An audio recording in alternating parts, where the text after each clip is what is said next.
트럼프는 어제 미국의 이란에 대한 군사 공격이 오늘 2026년 5월 19일 화요일로 예정되어 있었다고 고백했습니다. 그리고 카타르, 사우디아라비아, 아랍에미리트의 지도자들이 테헤란과 핵 합의를 타결해 볼 시간을 더 달라고 요청하자 공세를 연기했습니다.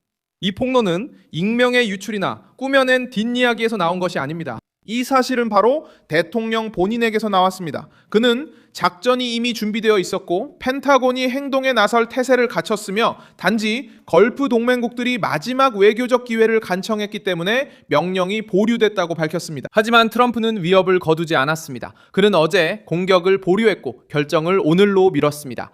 그리고 피트 헥세스, 댄 케인 장군, 그리고 미군이 이란 정권이 협상을 시간 끌기로 바꾸려 할 경우 언제든지 진격할 준비를 계속해야 한다고 분명히 했습니다. 이 고백은 충격적입니다. 왜냐하면 이란이 스스로의 힘이 아니라 불과 몇 시간 차이로 위기를 모면했다는 것을 보여주기 때문입니다. 그리고 이제 이란은 백악관의 직접적인 압박을 받으며 핵 프로그램에 대한 요구에 둘러싸여 있고 테헤란이 실제 양보 대신 빈 약속만 계속 내놓는다면 이 일시 중단이 유지될 것이라는 보장도 없이 이번 화요일을 맞이하게 됩니다. 이 모든 이야기를 곧 말씀드리겠지만 지금 바로 채널을 구독하셔야 계속해서 정확한 정보를 받아보실 수 있습니다. 실시간 정보, 지금까지 본 적 없는 최고의 저널리즘 품질로 전해드립니다. 인포르마 손스 표준으로. 정부는 연기를 후퇴로 보지 않습니다. 일시적인 취소를 공개적인 최후 통첩으로 바꾸고 있습니다. 미국 대통령은 협상이 진행 중이라고 밝혔지만 이란이 워싱턴이 받아들일 수 있다고 판단하는 합의를 받아들이지 않을 경우 언제든지 행동할 준비가 되어 있어야 한다고 미군에 분명히 했습니다. 압박은 사라지지 않았고 단지 형태만 바뀌었습니다. 즉각적인 공격에서 벗어나 백악관의 정치적 시계로 들어갔습니다. 공격은 이번 주 화요일로 예정되어 있었습니다. 명령은 5월 18일 월요일에 중단되었습니다. 카타르, 사우디아라비아, 아랍에미리트의 지도자들이 도널드 트럼프에게 아직 협상의 여지가 있다고 말했기 때문입니다. 이 정부들은 테헤란의 호의적이라서 대화에 참여한 것이 아닙니다. 그들은 미국이 이란을 공격할 경우 지역 전역의 기지, 항공로, 에너지 시설, 군사 중심지가 불길에 휩싸일 수 있다는 것을 알고 있습니다. 그래서 그들은 며칠 시간을 요청했고 트럼프는 이를 받아들였지만 위협은 그대로 남겨뒀습니다. 가장 민감한 부분은 트럼프 자신이 작전의 규모를 드러냈다는 점입니다. 트럼프가 공격이 예정되어 있었고 중단되었다고 말함으로써 워싱턴이 이미 계획, 목표, 지휘, 그리고 군사적 준비 태세를 갖추고 있었다는 것을 확인한 셈입니다. 이것이 바로 나라의 무게를 바꾸는 고백입니다. 이것은 뒷이야기나 출처 없는 유출이 아니었습니다. 대통령이 전 세계의 공격이 실제로 존재했고 실행될 예정이었다고 말한 것입니다. 그리고 전략적 동맹국들이 마지막 협상 기회를 요청했기 때문에 실행되지 않은 것뿐입니다. 주요 이유는 여전히 이란의 핵 프로그램입니다. 트럼프는 이란이 핵무기를 얻지 못하도록 막는 협정을 원합니다. 백악관은 테헤란의 최근 제안을 미약하고 불완전하며 우라늄 농축 확대와 이미 축적된 비축분에 대해 강력한 보장이 없다고 보고 있습니다. 악시오스에 따르면 미국 당국자들은 이란의 제안이 단지 소폭의 조정만 있었고 충분히 구체적인 약속을 가져오지 않았다고 말했습니다. 이란은 파키스탄의 중재로 간접적으로 제안을 보내 시간을 벌려고 했습니다. 이 점은 대화가 얼마나 복잡한지를 보여줍니다. 워싱턴과 테헤란은 여전히 직접적인 신뢰가 없고 협상은 중재자를 통해 이루어지고 있습니다. 왜냐하면 한마디 한마디가 정치적 무기가 될 수 있기 때문입니다.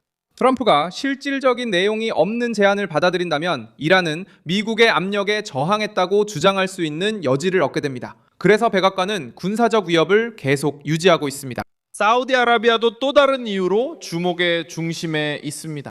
로이터 통신은 파키스탄이 이란과의 전쟁 중에 수천 명의 군인과 전투기 그리고 방공 시스템을 사우디아라비아 영토로 보냈다고 보도했습니다.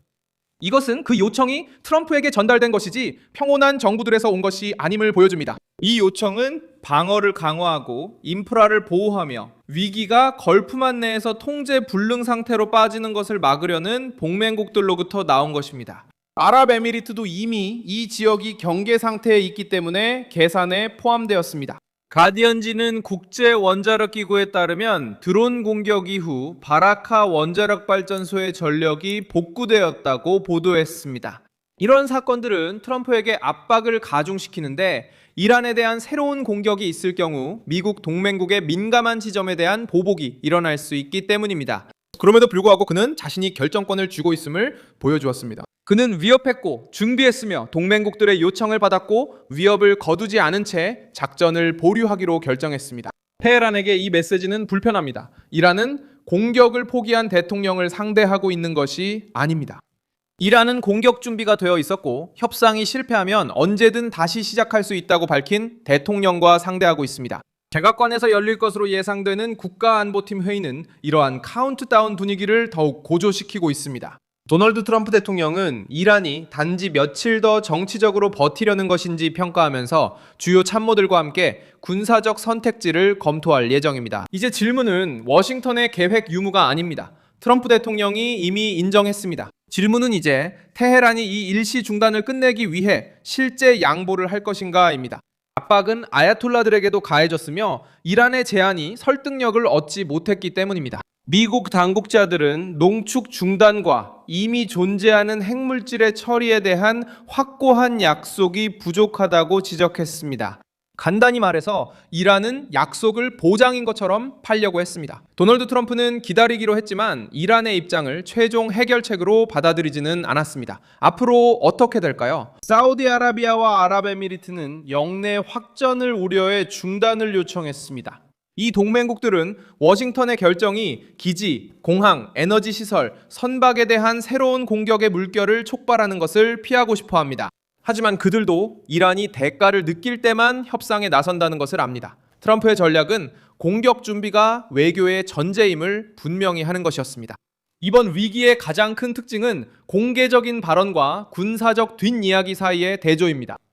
트럼프는 합의의 가능성에 대해 언급했지만 대화가 실패할 경우 대규모 공격에 대비하라고 명령했습니다. 이것은 이중적인 압박을 만들어냅니다. 몇 시간 동안 동맹국들을 안심시키는 동시에 테헤란을 시간 압박에 몰아넣습니다. 백악관은 공짜 평화를 제공하지 않고 있습니다. 충돌 전에 빠져나갈 길을 제시하고 있습니다. 이제 앞으로 무슨 일이 일어날지는 세 가지 움직임에 달려 있습니다. 이란은 더 강경하고 검증 가능한 제안을 내놓아야 합니다. 걸프 동맹국들은 트럼프에게 외교 기회가 낭비가 아님을 증명해야 합니다. 그리고 미군은 대기 상태를 유지하고 있습니다. 왜냐하면 명령이 연기된 것이지 완전히 사라진 것은 아니기 때문입니다.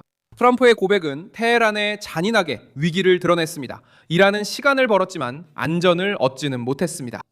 새로운 협상이 실패한다면 트럼프의 발언 자체가 이 휴식이 또 다른 긴 발표나 설명 그리고 이란 정권에 대한 또 다른 정치적 기회 없이 끝날 수 있다는 사전 경고가 됩니다. 저는 밀손 알비스입니다. 국제문제 전문가로서 매일 진실로 여러분께 정확한 정보를 전해드리는 것이 제 목적입니다. 뉴스링크는 영상 설명란에 있습니다. 이 영상 좋아요와 채널 구독 부탁드리며 마지막에 댓글 확인 후 윌손 알비스 커뮤니티와 활발히 소통해주세요.